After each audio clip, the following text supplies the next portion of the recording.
for your spontaneous participation. First of all, I am going to deliver the new topics, that is transformation of sentence. This topic is very much beneficial for the students of JSC, SSC, HSC, degree and honors.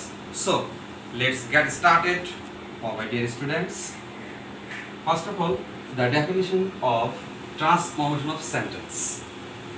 If you don't understand, it's very difficult. If you understand, it's very interesting, very easy. Okay, then কোনো সেন্টেন্সকে অর্থের কোনো পরিবর্তন না করে এক রূপ থেকে অন্য রূপে পরিবর্তন করাকে ট্রান্সফরমেশন অফ সেন্টেন্স বলে। আমরা প্রথমত সংজ্ঞাটা একটু শিখে নেব, তাহলে আমাদের কাছে জিনিসটা বুঝতে সহজ হবে যে পরীক্ষাটা কীভাবে আমরা দিব। তারপর হচ্ছে অ্যাফার্মেটিভ টু। আমি প্রথমে কথা বলবো অ্যাফার্মেটিভ টু নেগেটিভ।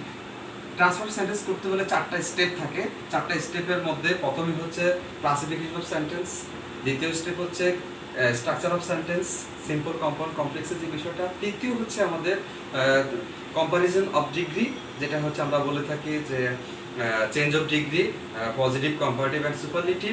এরপর পরে যেটা আমরা চেঞ্জ অফ ভয়েস, তাহলে আমরা চেঞ্জ অফ ভয়েস সেটা করব। এই চারটা পার্টের মধ্যে প্রথমে যে পার্টটা নিয়ে আমি কথা বলতেছি, সেই পার্টটার নাম হচ্ছে ট্রান্সফরমেশন সেন্টেন্সের ক্লাসিফিকেশন অফ সেন্টেন্স। আর ক্লাসিফিকেশন অফ সেন্টেন্সের প্রথমে হচ্ছে অ্যাফার্মেটিভ টু নেগেটিভ। তাহলে অ্যাফার্মেটিভ টু নেগেটিভের মধ্যে যদি আমি এটা সংক্ষিপ্ত আকারে তুলে ধরছি, সময় সাপেক্ষের বিষয়, তো সেক্ষেত্রে প্রথমে যদি সেন্টেন্সে অনলি থাকে, তাহলে অনলির ক্ষেত্রে, অনলি নেগেটিভ করার ক্ষেত্রে, তাহলে ব্যক্তির ক্ষেত্রে নাম্বার হবে, অনলি উঠে গিয়ে ব্যক্তির ক্ষেত্রে নাম্বার, খেয়াল করতে হবে বিষয়টা।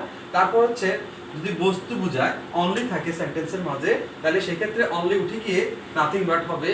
এবং এর পরপর যদি সেন্টেন্সে অনলি থাকে, তাহলে নেগেটিভ করার সময় বয়স বা সংখ্যা বোঝালে নট মোর দেন অথবা নট লেস দেন বসাবো আমরা। সেক্ষেত্রে তাহলে আমি একটা এক্সাম্পলের মধ্য দিয়ে জিনিসটা সহজে বুঝাতে পারি, একটু খেয়াল করো। যেমন ধরো অনলি, এখানে অনলি আছে Anika can do the work, তাহলে আনিকা হচ্ছে ব্যক্তি, তাহলে সে একটা মেয়ে ব্যক্তি। তাহলে ব্যক্তি বোঝানোর ক্ষেত্রে আমরা নেগেটিভ করতে বলা হয়েছে, তাহলে নেগেটিভ করলে আমাদের স্ট্রাকচারে আমরা কিছুক্ষণ আগে বলেছিলাম যে অনলি থাকলে ব্যক্তির ক্ষেত্রে নাম্বার হয়, তাহলে অনলি স্থলে আমরা নাম্বার বসাবো। তাহলে number Anika can do the work. Anika শুধুমাত্র কাজটি করতে পারে, আনিকা ছাড়া কেউ কাজটি করতে পারে না।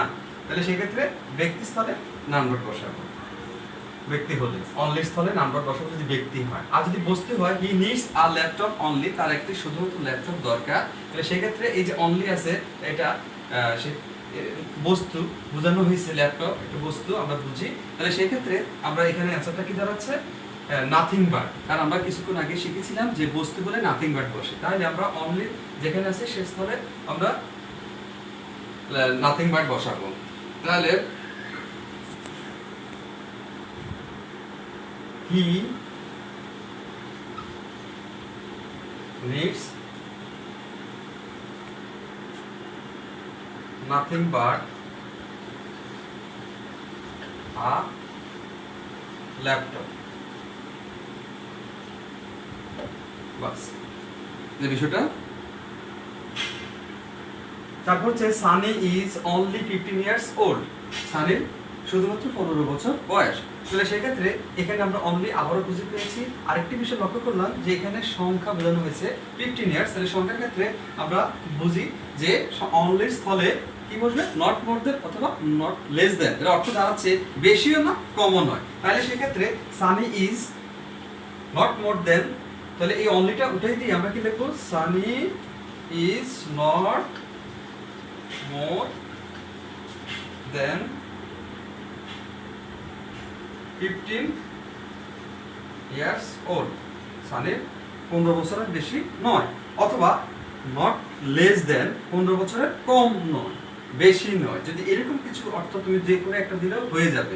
তুমি যদি নট মোর দেন দাও তাহলে রাইট, যদি তুমি মনে করো যে না আমি সেটা নট লেস দেন দিব, বোথ আর রাইট। ওকে, সেক্ষেত্রে আমি দ্বিতীয় নম্বর রুলের যে বিষয়টা আলোচনা করবো সেটা তুমি দেখতে পাচ্ছ যে বোর্ডের মধ্যে স্যার অলরেডি লিখছি যে must oblique have to oblique has to থাকলে একটু খেয়াল করো, মাস্ট শব্দের অর্থ হচ্ছে অবশ্যই, আই মাস্ট ডু ইট, আমি অবশ্যই করবো। তো সেক্ষেত্রে মাস্টের সিনোনিম হিসেবে ব্যবহার হচ্ছে have to oblique has to, অর্থাৎ সহোদর যেটা আমরা বলতে পারি যে মাস্টের সহোদর হিসেবে হ্যাভ টু অথবা has to. Third person singular number হলে হ্যাজ টু, আর অন্য সব ক্ষেত্রে হ্যাভ টু ব্যবহৃত হবে।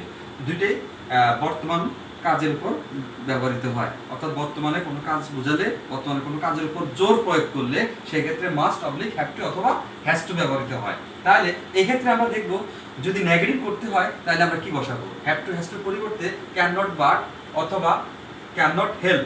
যদি ক্যান নট বাট হয় তাহলে মূল ভার্বের বেজ ফর্ম হবে, আর যদি ক্যান নট হেল্প হয় তাহলে এরপর ভার্বের সাথে আইএনজি হবে। তাহলে দেখো শিক্ষার্থী, আমি একটা এক্সাম্পল দিয়ে জিনিসটা আর একটু ক্লিয়ার করে দিচ্ছি, একটু খেয়াল করো। সেটা হচ্ছে আর যদি ফার্স্ট ফর্ম হ্যাড টু হয় তাহলে সেক্ষেত্রে আমরা কুড নট বসাইতে হবে। আচ্ছা খেয়াল করি আমরা, কুড নট বাট হবে, এর পরবর্তী সূত্রটা হচ্ছে কুড নট বাট আমরা নিয়ে যাব যদি পাস্ট টেন্সে চলে যায়। আচ্ছা একটু সাকসেস আমরা দেখাচ্ছি, we must go there in time. In time শব্দের অর্থ হচ্ছে যথাসময়।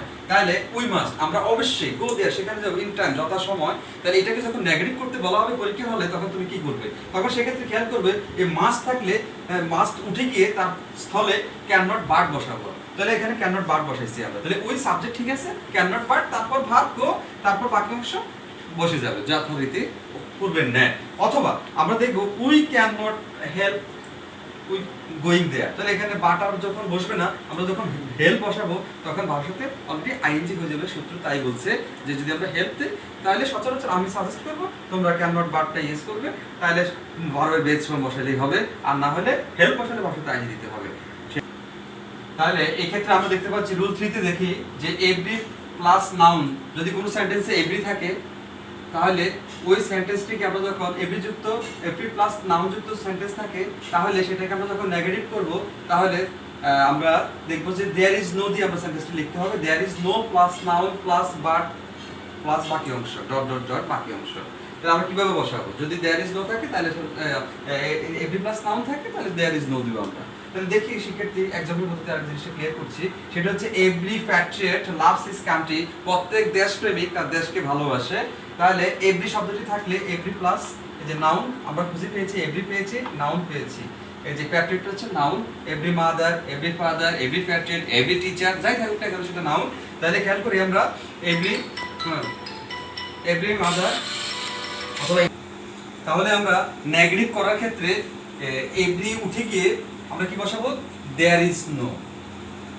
তাহলে দেয়ার ইজ নো, তারপরে এই যে নাউনটা বসাই দিব Patriot, every Patriot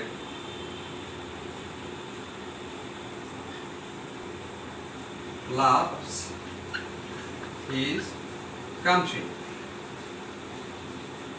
every Patriot প্রত্যেক দেশপ্রেমিক লাভস হিজ কান্ট্রি তার দেশকে ভালোবাসে। দেয়ার ইজ নো প্যাট্রিয়ট এমন কোনো দেশপ্রেমিক, এমন কোনো প্রেমিক নেই বাট লাভস হিজ কান্ট্রি তার দেশকে ভালোবাসে না।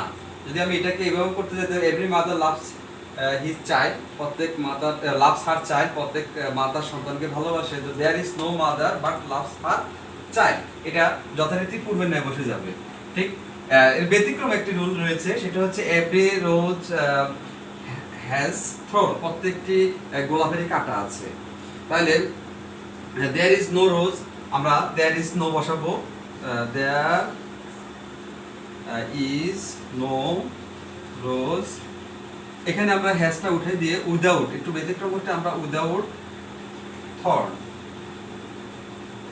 হ্যাঁ মানে যেটা অর্থটা দাঁড়াচ্ছে